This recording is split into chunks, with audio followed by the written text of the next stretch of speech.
Hello, everyone. This is Stacy. Welcome to the landing.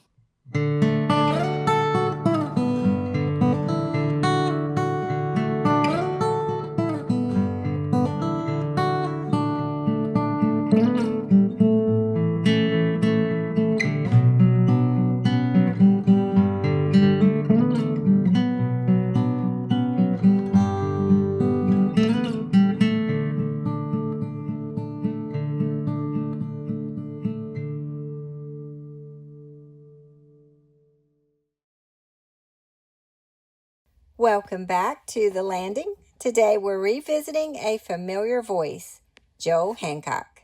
Last time, Joel carried us deep into our coastal traditions, and this time he turns the tide a little closer to home. He shares about his family, the people who have shaped him, grounded him, and given him so many cherished memories.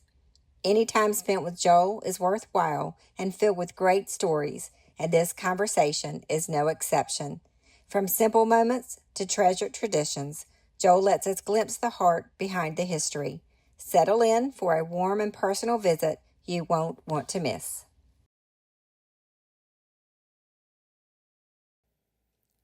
Hello, everyone, and welcome back to the landing. One of my favorite folks has agreed to join us today and to share a little more of his intellect with us and his knowledge of this area. And I'm so grateful that he has found the time for us. So before further ado, please remind us who you are and whose you are. Stacy is my cousin, I guess, because her mother is my double cousin, so she's at least one cousin. That's right. I'm Joel Hancock, and rather than my intellect, I'm sharing my memories. Just memories that I recorded in a book that was published at the end of last year called The Education of an Island Boy. Yes. And if you haven't gotten yourself a copy, then you need to.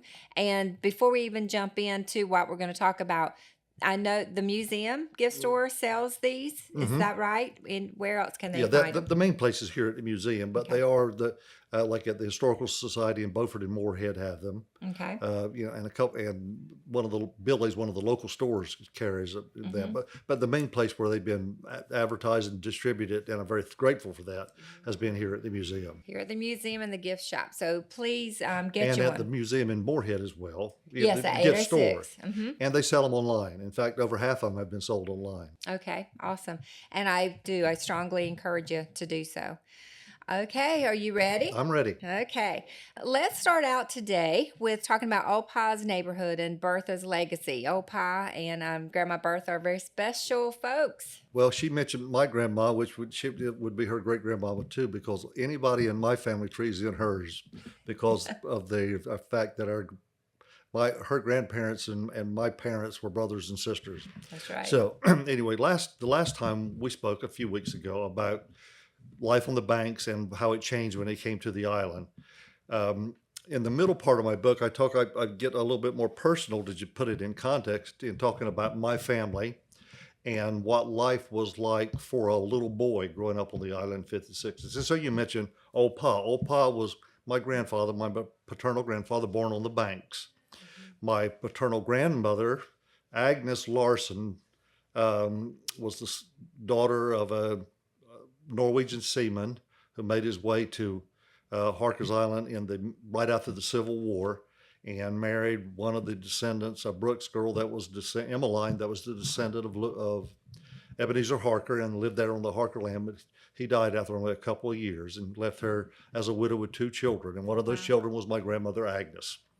When she was 10 years old, her mother remarried and came up to what we now call Hancock Landing, and married Calfair Willis, and that would be where she would meet my grandfather, Charlie Hancock, and become part of that. Now, she died when my daddy was only 4 years old, so he doesn't remember much about her at all. So the overwhelming influence in that neighborhood in my life was my grandfather, Charlie, that everyone called Old Pa. Even those who were not his literal descendants referred to him as Old Pa, because that's what he was. One of those people, there's a term that William Faulkner used about those Southern gentlemen, was that they suck the air out of a room when they walk in it. No one speaks until they do. Right. He was sort of that way. He pretty much controlled everything. Now, he had 6 children, and my father was the youngest, but he was not just a fisherman. He was an entrepreneur, ran a store. No one ever saw him work a day in his life. He always had people working for him. And later on, those people were largely his grandchildren, including your grandfather, Linwood, who was the same age as my father, although they were uncle and nephew. Mm-hmm. And there was one of the sayings attributed to him was, if you got one boy, you got a boy. If you got two boys, you got half a boy. And if you got three boys, you ain't got a damn thing. What it was like working with those boys. But anyway, he was an overwhelming character. He determined the politics of the neighborhood, the fishing schedule of the neighborhood, the religion of the neighborhood. Everybody sort of much answered to him. That would be where my father grew up and where my mother was brought in when they got married. In that neighborhood, it was a rectangle that went from south to north over the backside of the island. Mm-hmm. That included four main families: the Hancocks and the Willises. Of course, Willises were everywhere and stuff, but This would be the Cal Fire Willis people, where my great grandmother had married, and then the Guthries and the Moores. In there, in a block, if I were to look at in 1965, say when I started at high school or finished 8th grade, I've counted, there were 35 houses, and every one of them were those four families, and sometimes two of those families, and one place even three of those families lived in those houses. So everybody was cousins one way or the other. There were no locks on doors. There were no air conditioning, so windows were open, you smelled what was being cooked. You didn't have to ask permission. Everybody knew everybody. Now, that could be overwhelming to some people in the context of the modern world, but that was just how we grew up. Everybody knew everything about everybody. You had no secrets. But that was also, living was communal. Everybody took care of everybody else's children. When Aaron Moore and Daddy would cut trees, everybody got Christmas trees. When pigs were slaughtered in October, to this day, when the wind turns cold and to the north, they call it hog killing weather. I think about when Aaron would hang sometimes a dozen pigs on his oak trees where they had been slaughtered, and they would make lard, but they would divide it among the community. When a long haulers came in, obviously they'd sell, but anybody that wanted to from the neighborhood would go with a bucket and get a bucket of, whether it was spots or sea mullets or whatever it was. Anyway, it was communal living, and that communal included the stories that were told. Without television, you gathered on porches, especially in the afternoons and evening when it was cooler, and old people told stories. And young people either ignored them or absorbed them. And I'm thankful that I was one of the ones that absorbed them. I remember as a child sometimes sitting on the porch of my mama's house or my Aunt Louisa's house that was beside us, and waking up not knowing whose arms I had been in when I went to sleep the night before. Someone had just carried me from the porch to the bed. And that could have been an uncle or a cousin or the brother of an uncle or a cousin. Yeah. So that Charlie was an overwhelming influence. Now, the other end of that would be my maternal grandmother. She had been born on the banks also and came over after the storm, but she married a dredge boat captain from Lennoxville named Richard Lewis. And he was pretty much absentee because his dredging company worked almost always up in the part of the Norfolk Dredging Company. And he was almost gone, but she was here, and he came home long enough to father 9 girls. And my mother was one of them, and your grandmother was one of them. And they eventually, by the way, adopted a son and named him after the father. But those 9 girls were raised by my grandmother, Bertha, and the overwhelming influence in her life was an epiphany she'd had as a young teenager, which had brought her into the Church of Jesus Christ of Latter-day Saints. And so she and her daughters were part of the fledgling Latter-day Saint group on Harkers Island. And when she moved in with my daddy, she got married 1 week after she was 15 years old. Wow. And by the time she was 20, she had 3 daughters, including only of her 10, only 2 of us survived. My sister June, who was born when my mother was 20, and I was born when June was 20. And so June always uses that as sort of a measuring point that Mama was 20, then she was 20 when I was born. Mm-hmm. But she raised those 10 children in the Hancock neighborhood. And she said, now remember, she's 15 years old. And she was pregnant within 6 weeks after she was married. And she said she would go up, she would walk out of the front door, which faced Harkers Island Road, and walk out to the road and look to the western toward Red Hill, where she had grown up, and said she would cry out of homesickness. Now, what is that? 3/4 of a mile? Maybe.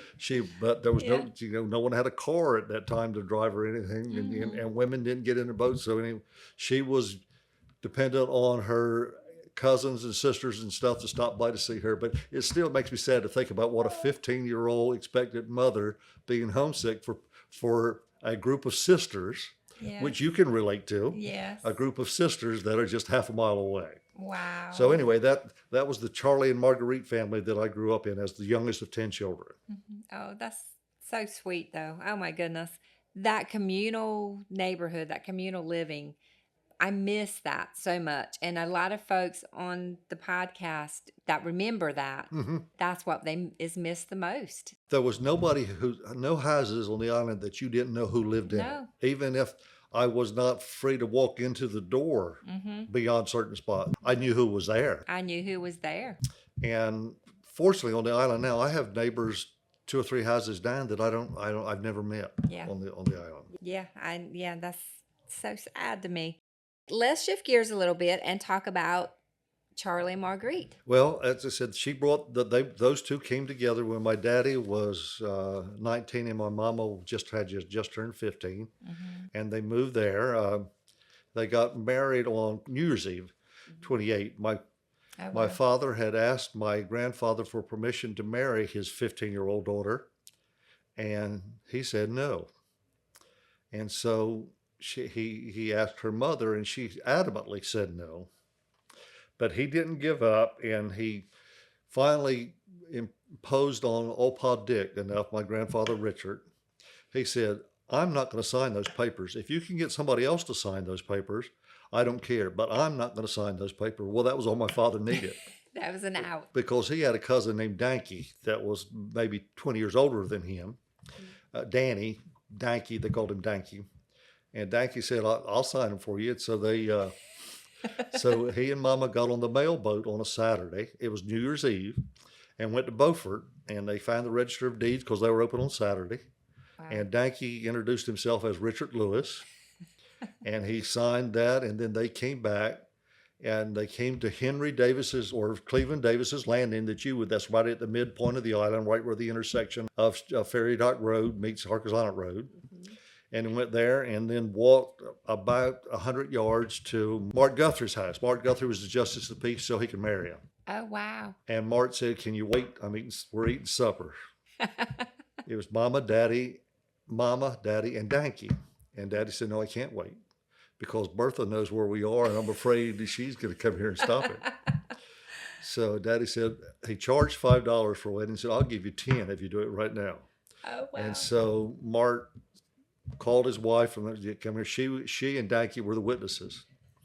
They were married in old Pa Charlie Hancock's store, which is right across from where I grew up, right on the other side of the road, that New Year's Eve day, and then walked across the road to Aunt Louisa's house where Mom and Daddy were going to live until they built their house. It took about 6 months to get that built.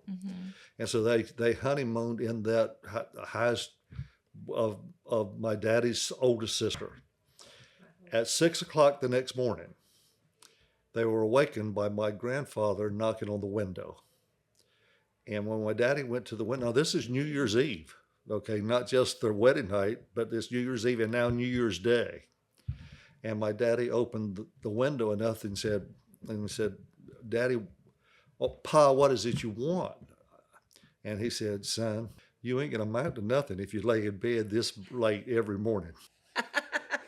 That was a summary of what his attitude was, that he was always doing something and he wanted his children to be that way too. Wow. My father grew up as a fisherman and as a carpenter, and that's what he stayed the remainder of his life.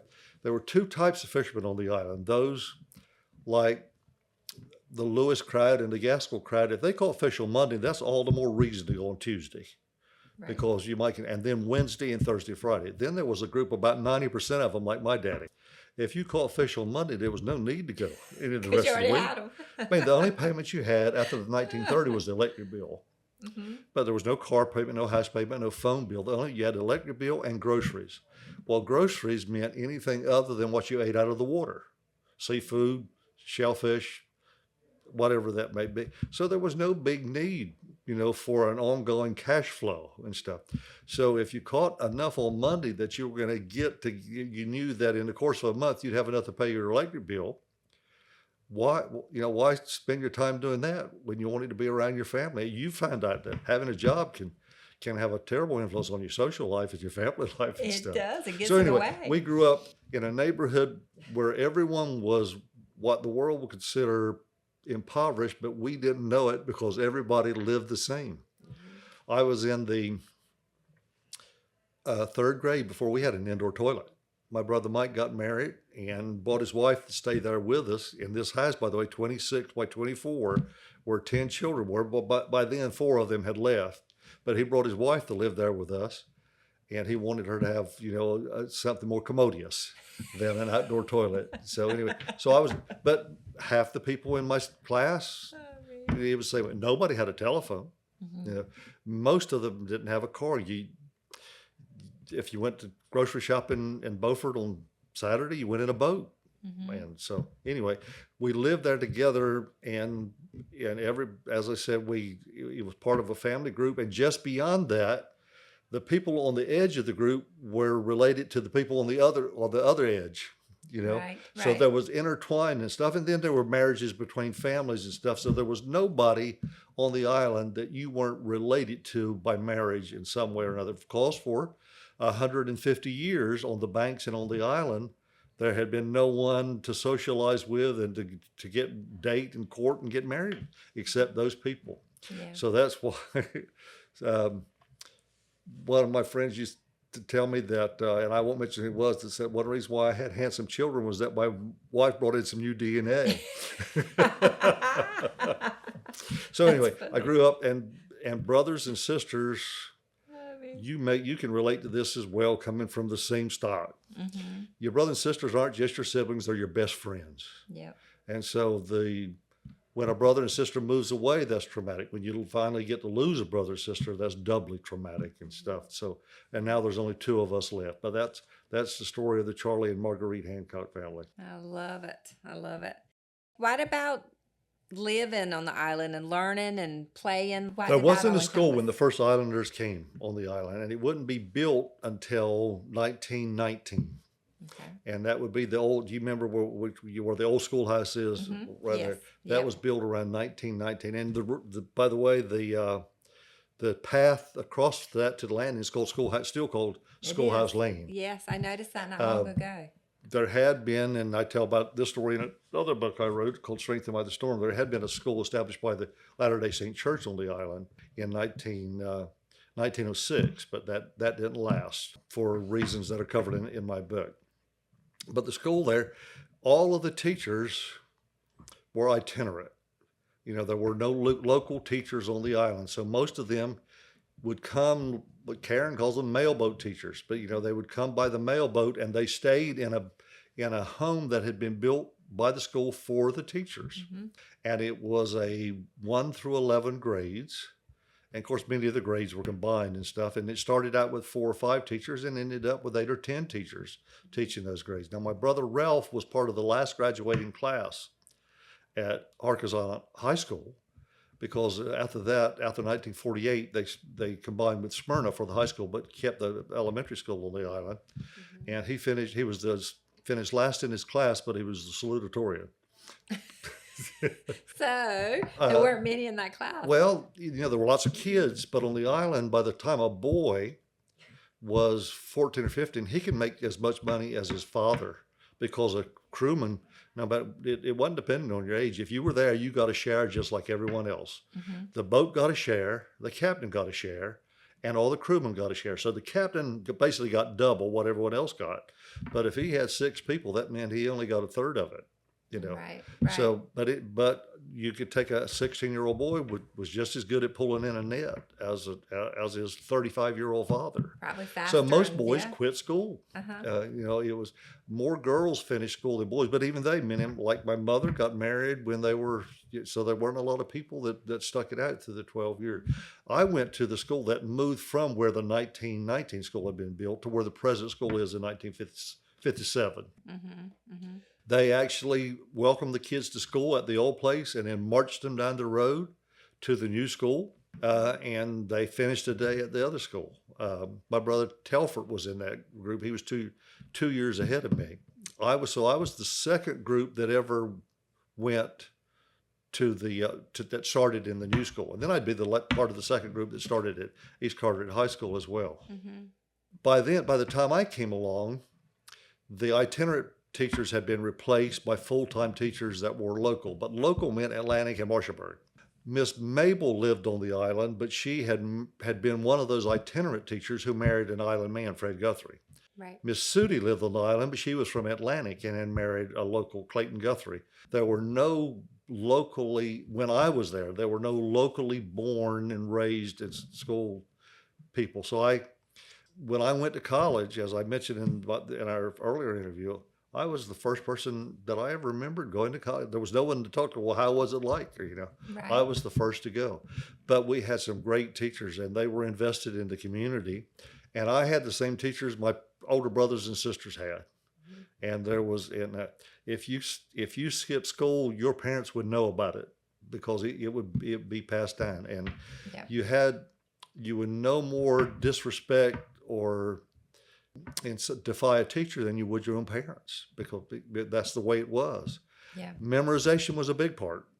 I can, to this day, and I'm grateful, I can quote dozens of poems that I was obliged to memorize, and lines from plays and other things that were important. And the only reference books we had were World Book encyclopedias, not Britannicas, not Americanas, but World Book encyclopedias. But by the time I was in the 4th or 5th grade and I could study and do some things quicker than some of the others, my teachers, especially Miss Sudie and then later Miss Gaskell, who was Rita Harris, when she would say, she'd pull out one of those encyclopedias and tell me to just start reading in it.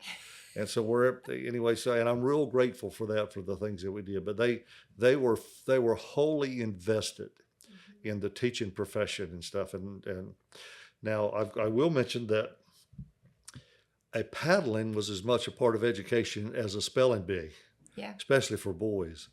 And that's the only part. There are two things I don't fondly remember. One was that were you talking? And if I was, come up here, bend over. Right. And you got to. And the other thing was shots, inoculations. They gave them to you at school? At school. You would line up down the hall and there would be a tetanus shot, or most of us had took the polio shot for the whole community. It wasn't a shot, it was a sugar cube that you took. But there were tetanus, DPT, measles shots and all that. And I've got to say they worked. Yeah. And especially smallpox. They wiped, I grew up with everybody had a scar on their arm from a smallpox. My children don't have to take it because they worked. But nonetheless, you would line up and there would be a nurse there and a teacher would say, well, you're next. Well, you had to watch the person in front of you. That's terrible. That's worse than the shot itself. Okay, there's two more than me. And then when you go up and close your eyes. But that would happen once a year, and they would start with the 8th grade and go all the way back down, because by then the high school, you'd get in the hallway and you'd get a shot. Yeah, that would be awful. I would want to go first. Get it done. Stacey, there's one other thing that you may remember, even though you were a generation after me. The only physical education facilities we had was a slide. Yes. That was a metal slide that was probably 12 feet high. Yes. But in the sun, I'm sure it was 150 degrees. It's like a bacon dish, like a sheet pan. But it wasn't freestyle. They would march you and you had to march up and then you'd slide down and to get back to the bottom of the line. Yes. But boys had pants on. But I would see girls screaming coming down that because of how hot that slide was. Hot. Yes. But as high as it was, and with no railing, it's the wonder of more of us that somebody wasn't killed How coming did over we not this. fall off? How were we not killed? That's But, the truth. so school was one of the things that bound us together as community. I'll say this about it. My 8th grade class was the same as my 1st grade class. Mm-hmm. The only thing different was that some people had failed and came down to me, and some of our people had failed and went down. Right. But everybody no one moved in and no one moved out. Yep. One other thing that I'll mention before we move on, my 8th grade class, everyone in there lived with their parents. There were only 2 people that didn't live with their mama and their daddy. Anthony Nelson's father had passed away, and so his mother was a widow. Mm-hmm. Ann Steiner's mother had passed away. Her father was a widower and hadn't remarried. Everyone else lived with both of their parents. I've heard it said no one had enough money to get a divorce. Right. So they just had to rough it out. Well, that's some of the things that you were saying about your generation was still true with my generation coming through, except we had a lot of island teachers by the time I came through. Because they had been developed by those teachers that I knew growing up. Right. But that's really the only thing that had drastically changed, and we didn't get shots in the hallway. Because you were with the same students for, in my case, 8 years, your case, 9 years, because they started kindergarten. Right. You're bound to those.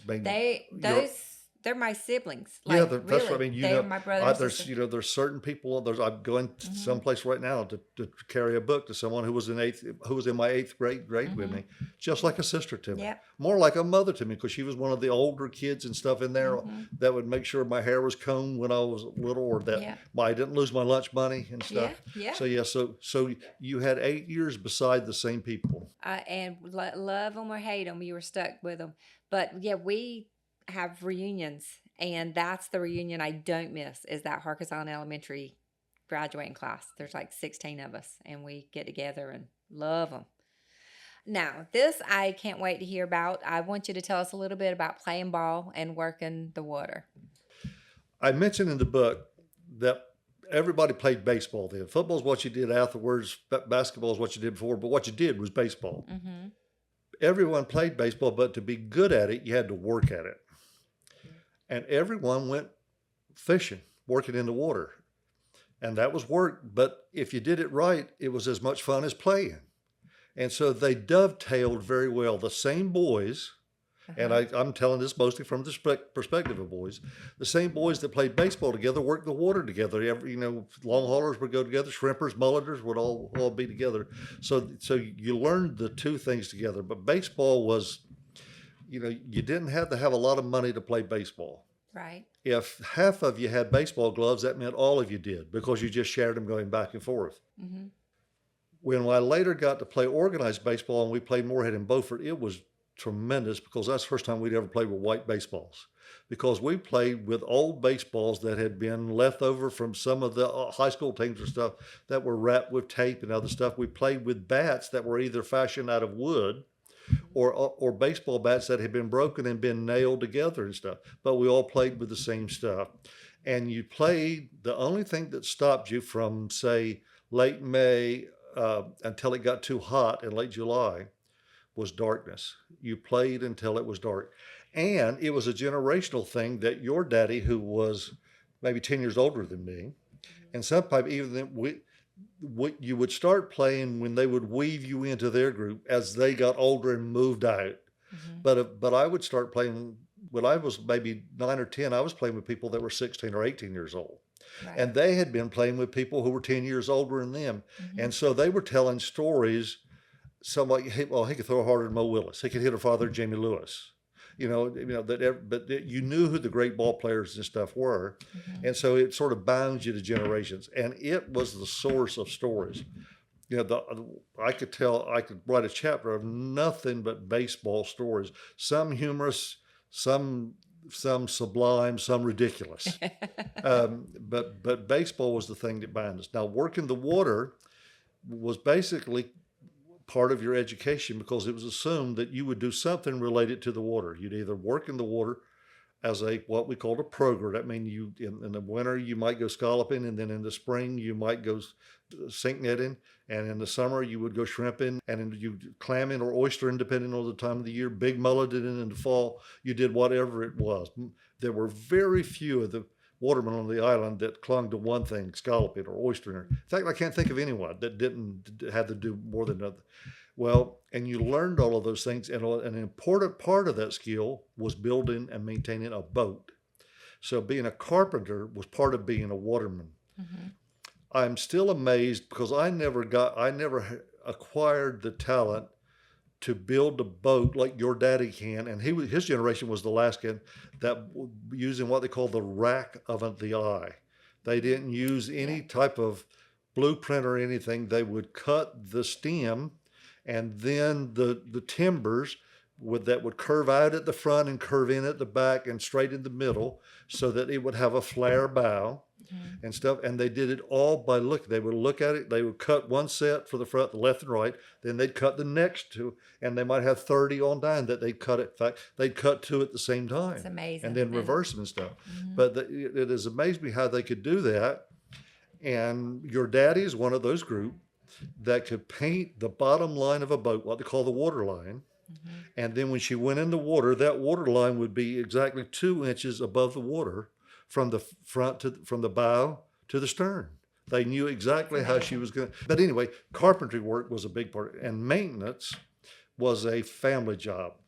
Scraping the bottom for barnacles, painting, corking when a wooden boat that's been in the water swells up, and that's what makes her waterproof. Mm-hmm. But if she stays out of the water too long, she shrinks. And there's cracks between them. And so people would take cotton and cork in there until to put her overboard, and she'd leak only a little bit then until she swelled back up again. And then another part of it was they developed something called a ways. Have you ever heard of that? I have not. What's that? They named it because it was a way of doing something that nobody else could do. It was a way to lift the boat out of the water. You had 4 corners, and you had 2 beams that went across, and on low tide, you would run her across that. Okay. And then at the high tide, you would take her up, and then when she'd go back on low tide again, you could get under her and wash her and clean her off and paint her and other things. They also had rails on her so that you could, using a lever, you could lift her up higher and stuff if you wanted to. It's called a ways. There were probably a dozen of those from one end of the island to the other, and they were communal too. You know, there were not one person. It might be Sammy Willis's ways, but 15 different families used it, you know. Mm-hmm. So working the water and playing were 2 of the same things. Let me mention that because I grew up on the island and people are aware that I still live there, they'll often talk to me about fishing, but they're talking about sport fishing. Right. Which was not, I mean, they asked me about wahoo or king mackerel or dolphin. Yeah. That's not something you and I grew up, you know. No. We eat sea mullets or jumping mullets or hogfish, shrimp, and things. Mm-hmm. Still rather have that, but the other's good too. But they'll ask me about fishing, and what they are amused that I'm not as excited about it as they are about someone who caught a 6-pound flounder or something like that. Right. And sometimes I'll tell them, I say, you got to remember, once you caught them by the ton, one at a time doesn't get you excited. And that's, you know, literally, I mean, it was a long hauling season or a big mullet season. People would catch 2,000 and 3,000 pounds a day and stuff. Yeah. So fishing was not just a sustenance. It was part of the social life for men and boys. And it was how boys learned to become men. In fact, being around those men there or in the barbershop is where you learn many of the facts of life. Yeah. Overhearing conversations. Yeah. So anyway, those are the things that acculturated me to the island after my family and stuff had moved there. In the next group, if we do have time for that later, I want to just name some of the unique people on the island that gave not just its character but its color. I love it. Some of those stories. I can't wait to hear that too. But you're right. A lot of my friends, they hear I'm from Harkers Island. Talk about fishing, automatically do. And they love to go fishing. I'm like, what kind of fishing? They want to go hook, line, you know. That never interests me. Give me a net. Give me a net. And let's catch them all in one time, and then, you know, it could go. They even say it wrong. They pronounce it fish. Fish, that's right. Daddy always says, he says, if you say the word Fish with a smile on your face, you're saying it wrong. And so we always, I guess he always picks on them as they picked on him. Well, thank you very much for coming back. And I have thoroughly enjoyed it because, as you mentioned, the people of whom you speak are my people too. And I love There's them. nobody in my family tree that's not in yours. Now, you've got some that's not in mine. Right. But everybody in mine is in yours. Is in mine. And, and mine by marriage or hooked to yours, I guess, too, right? They're hanging there on the limbs. But thank you so much. And I can't wait. Yes, we will get you back because I want to hear those colorful stories and some of those folks that I've heard. Some of them told to me by your daddy. Yeah, I'm sure of that. And he's, oh my goodness, he's a wealth of knowledge about colorful. Thank you so much and come back. Thank you.